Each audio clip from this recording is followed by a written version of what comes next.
আল্লাহু আল্লাহু আল্লাহু আল্লাহ।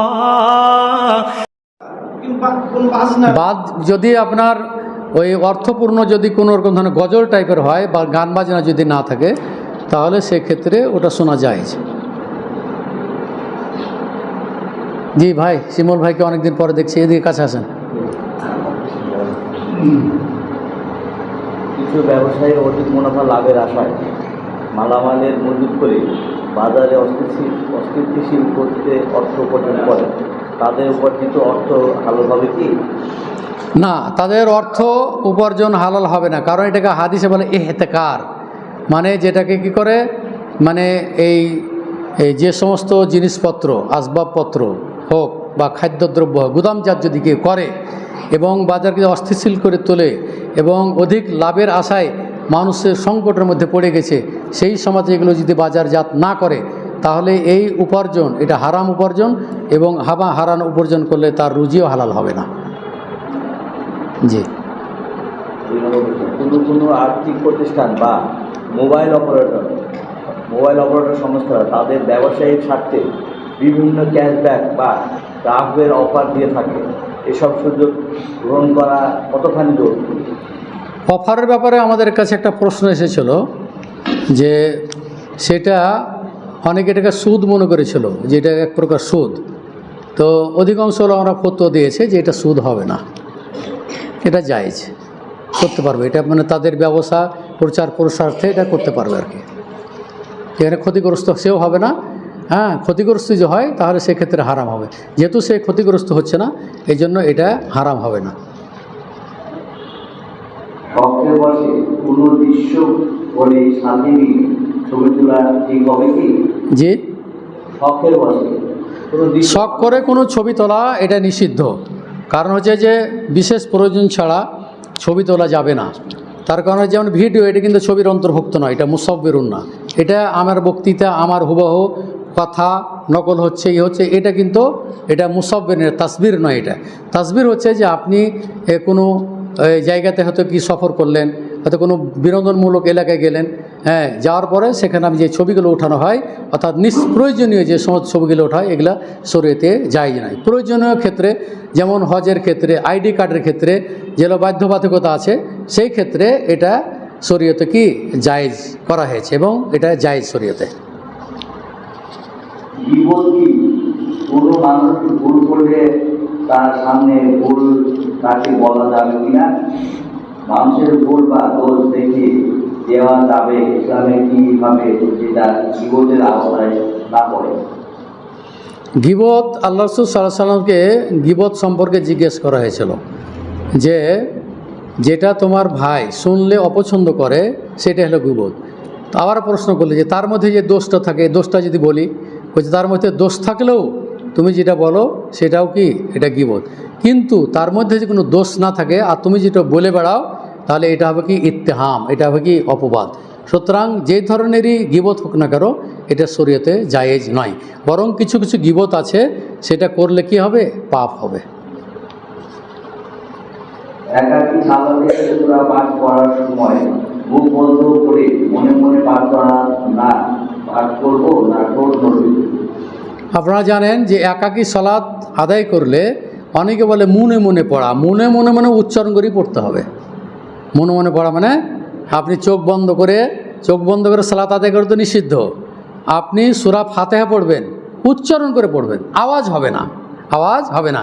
যেমন রাসূলুল্লাহ সাল্লাল্লাহু আলাইহি সাল্লাম জোহরের সালাত আসর সালাত আদায় করতেন, তখন সাহাবীরা বলছেন যে রাসূলুল্লাহ সাল্লাল্লাহু আলাইহি সাল্লামের দাড়ি এই হিলার কারণে ঝুঁকতো আর কি, তো কি কেরাত করার কারণে, তো আল্লাহ রাসূল উচ্চারণ করে পড়তেন, কি তার দাড়ি হিলার মাধ্যমে কি জানতে পারতাম আমরা। সুতরাং মনে মনে কোনো কেরাত করে সূরা ফাতিহা পড়া যাবে না, সালাতে উচ্চারণ করে পড়তে হবে, তবে আওয়াজ হবে না, বিশেষ করে যেগুলো জোহর এবং আসর সালাতে। ঠোঁট নড়বে, কোনো অসুবিধা নেই, ঠোঁট নড়বে, উচ্চারণ করে পড়তে হবে। না না, মনে মনে পড়া যাবে না, মনে মনে তেলাওয়াত করা যাবে না, উচ্চারণ করে পড়তে হবে। আর কিছু আছে? রুকু বা সিজদাতে তাসবিহ সর্বনিম্ন কতবার পাঠ করব? তাসবির ব্যাপারে যেটা এসছে যে রাসূলুল্লাহ সাল্লাল্লাহু আলাইহি সাল্লাম থেকে 3 বারের কথা বেশিরভাগ এসছে, তবে 3 বারের অধিক কি তাসবিহ পড়া যায়। তবে রুকু এবং সাজদাতে কোরআনের আয়াত পড়া নিষিদ্ধ, পড়া যাবে না। একবার কি পাঠ করা যাবে? একবার তো করতেই হবে, সর্বনিম্ন একবার, না তো হবেই না। যেমন উজুর ব্যাপারে আপনি একবার যদি আপনি ধৌত করেন উজু হয়ে যাবে, এটা কিন্তু না হলে উজু হবে না, এটা ওয়াজিব, আপনি করতে হবে। কিন্তু 2 বার 3 বার করাটা মুস্তাহাব, ভালো। এবং ইসবাগুল উজু বলা হয়েছে, সর্বোত্তম উজু 3 বার করে যদি সুন্দরভাবে ধৌত করে উজুর কার্যক্রম যেগুলো পূর্ণাঙ্গভাবে আদায় করে, সেটা হল ইসবাগুল উজু, মানে সর্বোত্তম উজু। হ্যাঁ, তো অনুরূপভাবে এটাও যেটা বললাম, কি এটা ছিল প্রশ্ন? হ্যাঁ, এটা একবার পড়লেই যথেষ্ট, হক আদায় হয়ে যাবে। তবে হ্যাঁ, একবার শুধু বলে একবার পড়লে হয়ে যাবে, জি, সালাত হয়ে যাবে। 3 বার 3-এর অধিক তিনবার বেশি করা যাবে না। না, যাবে, বললাম তো যাবে, 10 বার হয়ে গেল, 5 বার 7 বার করা পড়া যাবে। বেজোর শর্ত করতে হবে। 5 বার 7 বার বেজোড় বলে কোনো শর্ত নাই, না। সুদের সাথে জেনা কি সম্পর্ক? জি, সুদের সাথে জেনা কি সম্পর্ক? কেউ সুদ খেলে জেনার গুনাহ হয় কেন? এখানে সুদের এই জেনার কথাটা এসছে এখানে। তো একটা হাদিস এসেছে যে যারা 1 দিরহাম সমপরিমাণ যারা কি করবে, সুদ খাবে, তাহলে হাদিসটা যদিও বিতর্কিত, যে 36 বার জেনা করার থেকেও কি কঠিন পাপ। তাহলে এখানে জেনার কথাটা কিন্তু আসছে, যার কারণে সুদকে জেনার সাথে তুলনা করা হয়েছে। হ্যাঁ, সুদ খাইলে যে ওই পাপ যেটা, সেটা হলো জেনার যেটা পাপ, তার থেকে 36 গুণ পাপ বেশি, এটা বলা হয়েছে। সুদী ব্যাংকে কি চাকরি করা যাবে? এ ব্যাপারে নিষেধাজ্ঞা আরোপ করা হয়েছে। আমাদের অধিকাংশ আহলে হাদিসের যে সমস্ত পত্রিকাগুলো আছে সেগুলো এটাকে একেবারে নিষেধ করা হয়েছে। সুদী ব্যাংকে চাকরি করা যাবে না, ওরা নাকচ করে দিয়েছেন পুরোটাই করে। এটা আহলে হাদিসের পত্র, হাদিসের আলোকে, যে কাতেব, লেখক, সাক্ষী, হ্যাঁ, এই হিসাবে সেও পাপের দিক সাওয়াউন, মানে তারা পাপের দিক দিয়েও কি সমান, পাপের দিক দিয়েও সমান। যার কারণে ওই সুদী ব্যাংকে চাকরি করা থেকে বিরত থাকতে হবে, সেখান থেকে ফিরে আসতে হবে। বাংলাদেশে কি সুদবিহীন কোনো ব্যাংক আছে? হ্যাঁ, বাংলাদেশে কি কোনো সুদবিহীন ব্যাংক আছে? সুদবিহীন ব্যাংক বলতে যে ইসলামী যে ব্যাংকগুলো আছে এগুলো নিয়েও কিছুটা আলিম ওলামা ধরে ইখতলাফ করেছেন। ওনারা বলছেন নাম ইসলামী, তো এই সুদী ব্যাংক আর ইসলামী ব্যাংকের মধ্যে কিছুটা পার্থক্য আছে। ওদের আভ্যন্তরীণ ব্যাপারে আমি বলতে পারবো না। তবে একটা জিনিস কি, যে বাংলাদেশে যত ব্যাংক আছে, ইসলামী ব্যাংক থাক বা এমনি ব্যাংক থাক, সেগুলো কিন্তু বাংলাদেশ ব্যাংকের সাথে কিন্তু কি লেনদেন আবশ্যক, এটা করতে হবে, নাহলে বুঝতে না ব্যাংক চালাতে হবে না। ব্যাংকের অনুমতি লাগবে বাংলাদেশ ব্যাংক থেকে, যার কারণে এখান থেকে কেউ বাঁচতে পারবে না। তো সেই ক্ষেত্রে অন্যান্য ব্যাংকের তুলনায় যে সমস্ত ইসলামিক ব্যাংক, শুধু ইসলামী ব্যাংক নয়, ইসলাম ব্যাংক আছে, সোশ্যাল ব্যাংক আছে, হ্যাঁ, এক্সিম ব্যাংক আছে, আরও যে সমস্ত ইসলাম ব্যাংকগুলো আছে, হ্যাঁ, সেগুলো একটা শরিয়া বোর্ড আছে, শরিয়া বোর্ড অনুযায়ী তারা পরিচালিত এই ব্যাংকগুলো। এরপরে জানি না, আল্লাহ আলাম এদের ভিতরে কতটুকু আছে। তবে অন্য অন্য ব্যাংকের থেকে এদের ব্যাংকটা কি, হ্যাঁ, মানে ওই যে বলে না যে ওই এর থেকে মন্দের ভালো আর কি। তো এই হিসাবে অন্য অন্য ব্যাংকগুলো মন্দের ভালো। একজন বয়স্ক লোক পোশাক নিয়ন্ত্রণ করতে পারে না, তিনি কিভাবে ওযু ও সালাত আদায় করবেন? এটা হাদিসে এসেছে যে সুলুসুল বাউল বলে, মানে ধারাবাহিকভাবে এটা অসুখের কারণে পেশাব মানে নির্গত হইতে থাকে, বের হইতেই থাকে। তো এই ক্ষেত্রে সে কীভাবে সালাত আদায় করবে, এভাবে কীভাবে সালাত আদায় করবে, সে ওই অবস্থাতেই সালাত আদায় করবে। তবে মসজিদে এখন যেহেতু মসজিদ এখন ধরেন টাইলসের মসজিদে, এই মসজিদ এসে তাকে কী করতে হবে, ওই পেশাব যাতে করে নিচে না পড়ে ওরকম ব্যবস্থা করে এসে সালাত আদায় করে। পেশাব যদি বের হইতে থাকে তাহলে তারও সালাত হয়ে যাবে, সালাতের কোনো ক্ষতি হবে না, আল্লাহ তাআলা কবুল করে নেবেন। সালাত মাফ হবে? না, সালাত মাফ হবে না, সালাত আদায় করতে হবে। তবে ওই অবস্থায় পেশাব নির্গত অবস্থাতে সালাত আদায় করতে হবে। সালাত মাফ নাই, আপনার অজ্ঞান হওয়া পর্যন্ত সালাত মাফ নাই। এক্ষেত্রে যদি ক্যাথেটার লাগানো থাকে তাহলে তো রেগুলারই আছে। হ্যাঁ, ক্যাথেলার যদি লাগা থাকে তাহলে কি ওই ক্ষেত্রে সালাত আদায় করা যাবে। ওযু করে নিয়ে সালাত আদায় করবে। হ্যাঁ, উজু করে সালাত আদায় করবে। সালাত আদায়ের সময় জোরে আমি বললি ও আস্তে আমি বললি, কিসে বেশি সওয়াব পাবে? সওয়াব হলো আল্লাহ রসুল যেভাবে আমিন বলেছেন সেই অনুকরণ করলে সেটা নাকি বেশি হবে। কারণ হচ্ছে আল্লাহ রসুল বলেছেন ইজা আম্মানাল ইমামু ফা আমিনু, হ্যাঁ বলা হয়েছে যে তোমরা ইমাম যখন আমিন বলে তোমরা ইমান হবে, মাদ্দা পেহা সওত জোরে সজোরে। এমনকি একটা হাদিস এসছে যে মসজিদ গুম গুম করে আওয়াজ হবে। হ্যাঁ, তো এটা হলো আল্লাহ রসুলের সুন্নাত। আর আল্লাহ রসুলের সুন্নাত অনুকরণ করে যদি কেউ আমল করে তাহলে নাকি সেটারই হবে। তার মানে সে জোরে আমিন বলবে। হ্যাঁ, জোরে আমিন বলবে, জি, জোরে আমিন বললে সব বেশি হবে। সেই আমার প্রশ্ন আছে। এক নম্বর প্রশ্ন হচ্ছে কোনো ব্যক্তি গোসল ফরজ হচ্ছে, সে গোসল করতে পারছে না কিন্তু ওযু করতে পারবে, সে কি ওযু করবে নাকি তায়াম্মুম? হ্যাঁ, এটা হলো যে তায়াম্মুমের বিধানটা এই যদি উজুর স্থলাভিষিক্ত, এটা উজুর স্থলাভিষিক্ত। তো সেই হিসাবে আমাদের একজন আলেম লিখেছেন যে যদি নাপাক অবস্থায় গোসল করতে না পারে, হয়তো রোগ বৃদ্ধির তো আশঙ্কা থাকে, উজু করতে পারবে, তাহলে উজু করলে তার ওই নাপাকি এবং সালাতের জন্য যথেষ্ট হবে কিনা, উনি বলছেন যথেষ্ট হবে।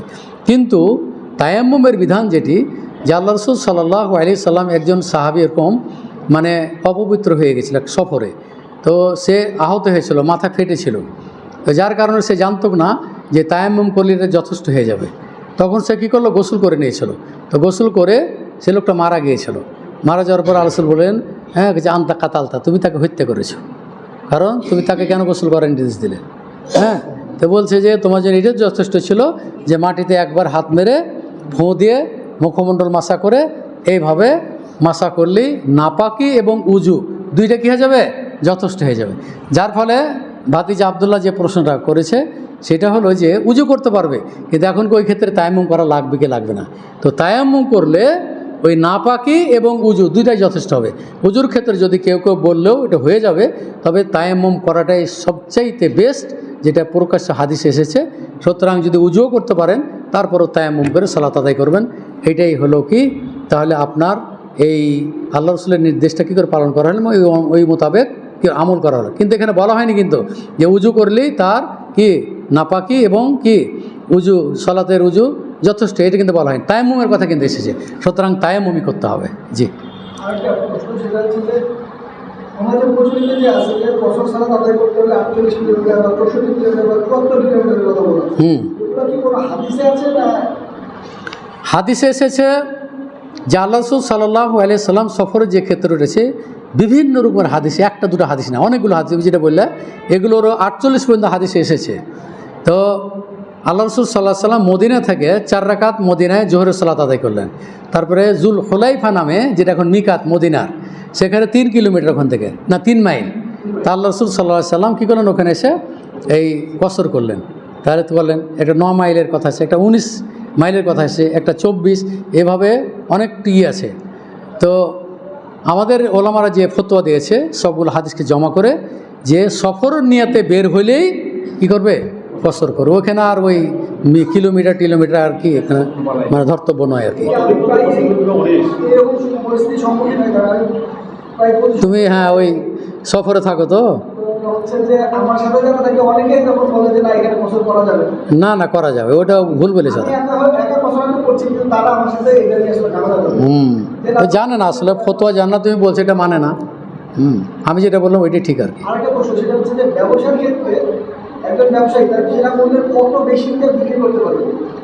ও মানে দ্বিগুণ লাভে কোথাও বিক্রি করতে পারবে, তবে জুলুম যেন না হয়, আর এক বাজার যেন সংকটের মধ্যে না পড়ে। লাভ করতে পারবে, ডবল লাভ করতে পারবে, লাভের কোনো অসুবিধা, লাভ করতে পারবে। জি, শেষ প্রশ্ন এটা, একটু প্রশ্নটা বড়, একটু শুনতে হবে। শিয়া মসজিদকে জিজ্ঞাসা করলাম, আমরা সবাই পালন, আপনারা সবাই পালন করেন কি? উত্তরে তিনি বললেন ধূমধাম সহকারে পালন করি। আমি বললাম কি সবাই তো শিয়ারা পালন করে, সবাই ওনারা ধূমধাম করে পালন করে, তো আমরা বললাম এটা তো বিধান। তো উনি বললো যে এটা আল্লাহ দিশা বলে বিধান। তখন বলা হলো যে আসলে আল্লাহ দিশা আরেকটা নামটাই তো বিধান, এটা নবীর ঘরে কোনো এই নামিয়েছিল রাসূলুল্লাহ বাসায় এই নামে কোনো সংকট ছিল না। এটা প্রতি উত্তরে উনি বলেছেন। শবে বরাতের ব্যাপার সেটি হলো যে শবে বরাত বলে কোনো পরিভাষা নাই আরবিতে, হাদিস কোরআন নাই। এটা আপনার সামনে বক্তব্য আমি পেশ করেছি। শবে বরাত নামে কোনো বরাত নাই, লাইলাতুল বারাত বলে কোনো বরাত নেই, ভাগ্য রজনী বলে কোনো রজনী নেই।